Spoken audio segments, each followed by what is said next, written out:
Hello and welcome. Today we are going to go over two different features and think this one because I really like using the first feature with the second one. So let's get into it. The first feature are study sets. So if you have a group of studies or indicators that you like to use together, this is just a way for you to save them so you can easily add them to your chart. So we're going to start by hitting the little beaker to bring up the Edit Studies screen. So maybe I want to add a simple average. Perhaps I like using that with the RSI, just for example. Maybe I don't really like the 9. I can change this to a 50, make it yellow. Then I can save this as a set. So all I have to do is name it 1. So now I've saved these together as a set. To see where it's saved at, you will go to this Sets tab, and it's on the bottom, right? And if I forget what's in it, I can click on it, and it'll show me what studies are in it. Now, this will keep any customizations I add to these studies, okay? Let's say I wanted to do another one. Let's remove all of these. Perhaps I like using Bollinger Bands. I don't know, with the MACD. And save this as demo set 2. And you see both of them are there. Right, so I already have the demo 2 on here. If I want to take this off, maybe I can hit use set and that'll change it to a different set. Or maybe I want to use more than one set. So I will click on the other one and hit add selected. So I can stack sets on top of each other. Also, if you right click on it, you got the use and add selected buttons again, but you can also rename the set or delete it from here, right? Let's just clear this off, hit OK. You also can access a lot of these right here from this studies button up here. There's the bigger one that says edit, takes you straight to edit studies, and this is just a list of studies.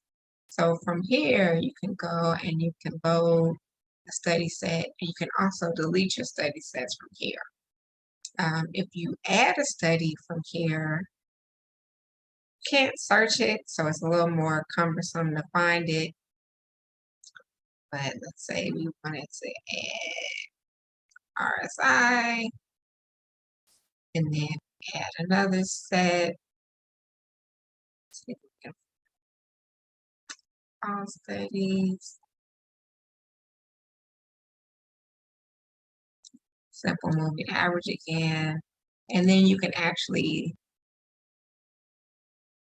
save the study set from here as well. So the second feature is the My Tools bar, which is really just a shortcut bar. So you can get to that from the little gear button. That's the chart settings. And then you hit the General tab. And right here in the bottom right-hand corner, it says My Tools, and there's a drop down. So I like to select My Chart, then hit OK. And that gives you a little toolbar at the top. Now, it'll disappear once you move off of it, but you can pin it if you want it to just stay on top of your chart. So the nice thing about this is if you hit this gear, you get to add buttons of your most frequently used drawings tools, and you guessed it, study sets. So I like to have, these are my 2 favorite drawing tools. I wanted to add maybe demo 2 study set, or I could just add my favorite set. So perhaps my favorite study is the RSI. So I can just add that. So you can add individual studies, you can add study sets, you can add drawing tools, and you can even, if you have a specific style of chart that you've added, you can add that here as well. So just so you can see. You only get 7 buttons, however, so bummer for that. So you hit done, and you have all of these different buttons. So I can immediately turn on my Priceline tool from here, or I can change the sets, and I can even add the RSI, or I can change to a completely new chart that I already had saved under my styles. So this is a very useful tool if you like clicking through a lot of different study sets, or you use a lot of different drawing tools. One thing to remember with the study sets is they will save your customizations, but they will not save your time frames. So if you have some special settings that are very time frame specific, be sure to check what time frame you're putting it on your chart. Also, if you don't want it on your chart, you can hit single panel and kind of have it as a floating window, and then just kind of move it around to wherever you want it. So if that's your preference, you can do that as well. I prefer to have it on my chart. So I'm going to put it back on my chart.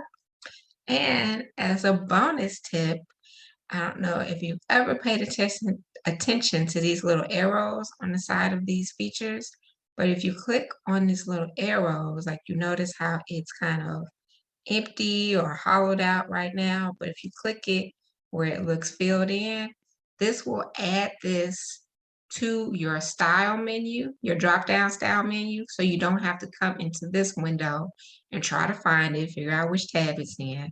You can just change it from your style drop-down. So now we've got the My tool, so I can turn it off, or I could turn on the single panel if I want, straight from there instead of having to go through the chart settings and try to find it in here.